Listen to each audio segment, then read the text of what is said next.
Oke, Bismillahirrahmanirrahim. bismillahirrahmanirrahim. Assalamualaikum warahmatullahi wabarakatuh. Perkenalkan, kami dari program studi hubungan internasional.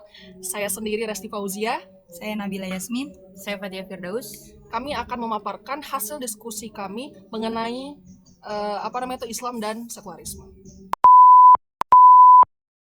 Jadi yang pertama yang akan kita bahas adalah apa itu hubungan internasional? Hubungan internasional adalah sebuah ilmu yang mengkaji tentang interaksi antara satu negara dengan negara lainnya, baik secara bilateral maupun multilateral, di mana aktor di dalamnya berupa state atau negara dan organisasi-organisasi seperti MNC, CNC, NGO, bahkan individual. Selanjutnya, kita akan masuki definisi sekularisme. Sekularisme sendiri adalah ideologi yang memisahkan antara agama dengan aspek kehidupan seperti politik. Sekularisme ini berpendapat bahwa harus adanya pemisahan antara. Selanjutnya adalah membahas tentang definisi sekularisme. Sekularisme ini sendiri membahas tentang pemisahan manusia dari kontrol agama dalam aspek kehidupannya. Jadi, ini semua berawal pada tahun 1648, di mana ada seorang pemimpin gereja ortodoks yang sewenang-wenang terhadap masyarakatnya.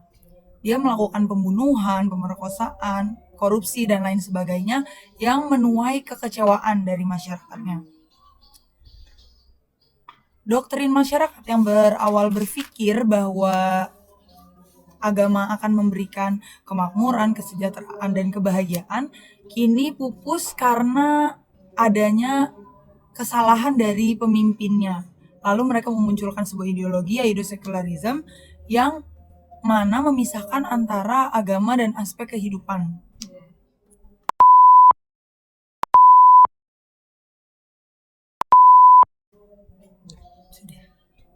Kemudian muncul pertanyaan, bagaimana keterkaitan antara agama dan ilmu hubungan internasional?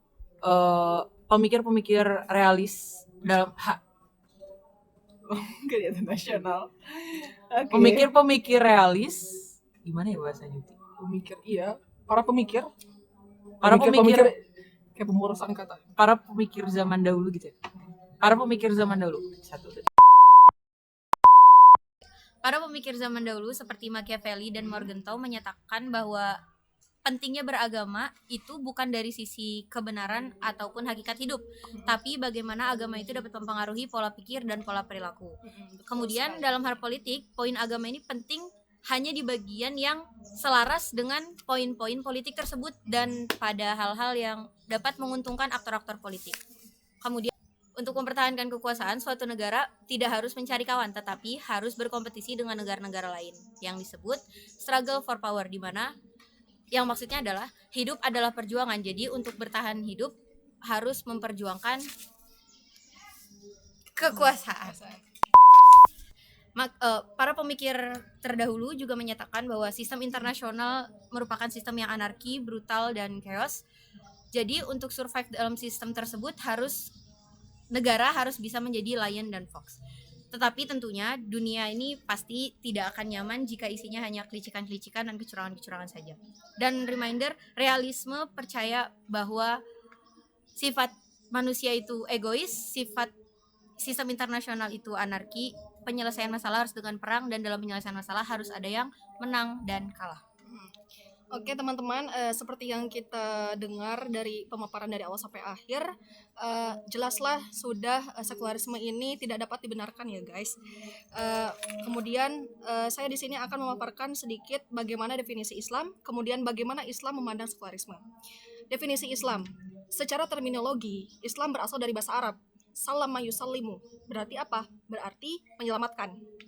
Kemudian secara epistemologi, Islam merupakan agama dan peradaban yang menggiring atau membawa perdamaian, keselamatan, dan juga ketentraman. Nah, kemudian poin yang kedua, bagaimana sih Islam memandang sekularisme? Nah, karena analoginya seperti ini guys, jiwa dan raga. Sakral dianalogikan sebagai jiwa, kemudian profan itu dianalogikan sebagai raga. sakral itu kan unsur-unsur yang berbau agama. Kemudian sedangkan profan itu unsur-unsur yang berbau keduniawian. Nah, jiwa dan raga dalam tubuh manusia itu tidak dapat dipisahkan. Andai kan gini, manusia memiliki raga, raganya saja tidak memiliki jiwa, apa jadinya? Kemudian sebaliknya, apa jadinya manusia hanya memiliki jiwa tapi tidak memiliki raga, apa jadinya? Maka jiwa dan raga ini saling berkesinambungan, guys. Makanya di sini itu kan sebagai analogi ya, guys. Analogi itu yang sangat relate sekali. Jadi profan di sini, profan itu kan hal-hal yang berbau keduniawian harus dikawal dengan hal-hal yang berbau sakral, atau dikawal dengan unsur-unsur sakral agar dalam koridor keutamaan dan kebenaran. Seperti itu, guys, kurang lebihnya.